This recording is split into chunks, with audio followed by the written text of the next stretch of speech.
મકાઈ હવે મોટી મોટી થઈ ગઈ છે. તો આ 2026 ની ટેકનોલોજી પ્રમાણે ફૂલ એટેક આવેલો હતો રોગનો. તો આમાં આપણે દવા મારી એવું લાગે કે ઉતારો બે છે. ઈ ભેગી મરસી ક્યાંક ક્યાંક સોંપેલી છે. ખાડામાં બે ભાઈ બાંધવામાં પાડ્યું, બાંધવામાં ધ્યાન રાખવું જોઈએ.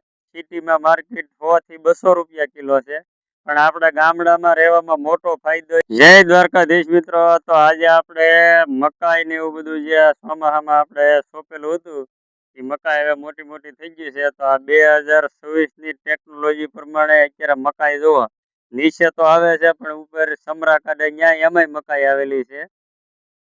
તો આમાં આપણે મકાઈ ના આમ જો દાણા થવા મીડ્યા છે.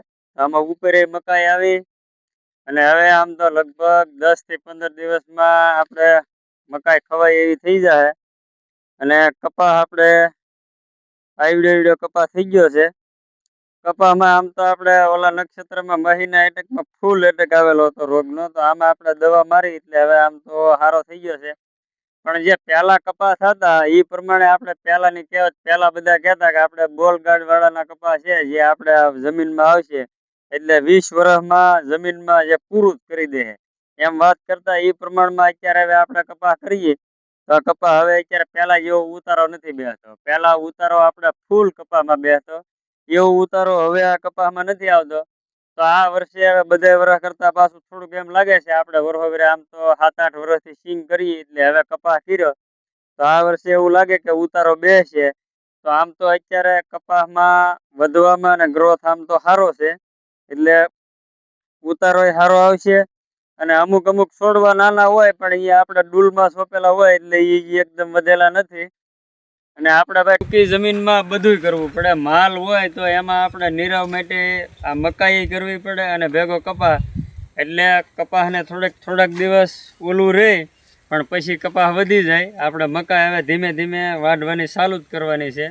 તો આપણે ટૂંકી જમીનમાં માલ રાખીએ એમાં નીરવામાં ફાયદો રહે, અને હેડાન બેડાન બધું ઓછું હોય એટલે નીરવામાં ફાયદો રહે આપણે.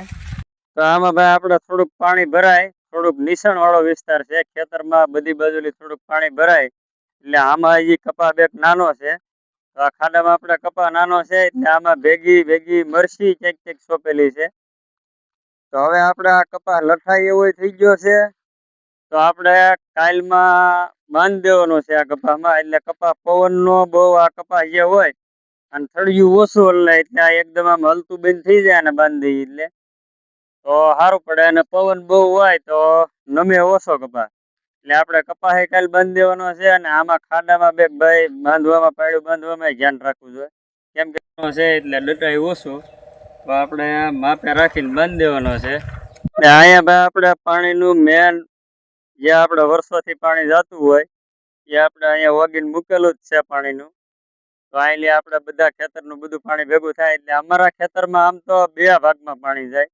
અડધું છે એ આપણે આ માલણ નદીમાં વયું જાય, મોવા નીકળે, અને અડધા ખેતરનું પાણી છે એ આપણે બગડાણા છે એટલે આપણે એ જે નેરું આવે એ નેરામાં પાણી જાય. એટલે આપણે અહીંયા મતલબમાં આપણું ખેતર જે છે એ ફૂલ ઊંચાણમાં જ છે. અહીંથી જ પાણી શરૂઆત થાય. અડધું પાણી આમ માલણમાં વયું જાય અને અડધું છે એ આમ બગડમાં વયું જાય. એ રીતે આપણી વાડી આવેલી છે. આપણે ભાઈ કંટોલા 1-2 વેલા ખેલા છે. આમ તો પેલા અમારા આ એરિયામાં આપણે કંટોલા ન થતા, પણ બીજે ધારુમાલી ગાંઠું લાવીને 1-2 ગાંઠું સોંપી એટલે આપણે 2 વેલા થયા.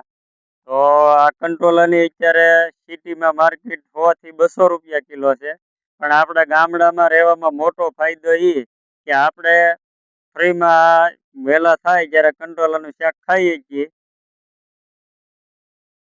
તો કપામાં આપણે ભાઈ દેશી ખાતર નાખેલું હોય એમાં કપાના છોડવા એનો વિકાસ બહુ એકદમ સારો થાય. અત્યારે જમીનમાં આમ તો દેશી ખાતર વગેરે હવે કાંઈ થતું નથી. રાસાયણિક ખાતરમાં તો અત્યારે કોઈ રિઝલ્ટ સફળતા મળે નહીં એ રીતે.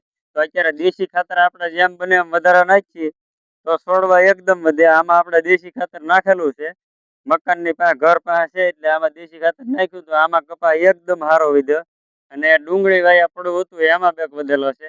બાકી બીજા પડામાં દેશી ખાતર ઘટ્યું એમાં આપણે કપા બહુ વધેલો નથી, એમાં નાનો કપા છે. તો અમારો વિડીયો સારો લાગ્યો હોય તો લાઈક, શેર અને સબસ્ક્રાઇબ કરવાનું ભૂલતા નહીં.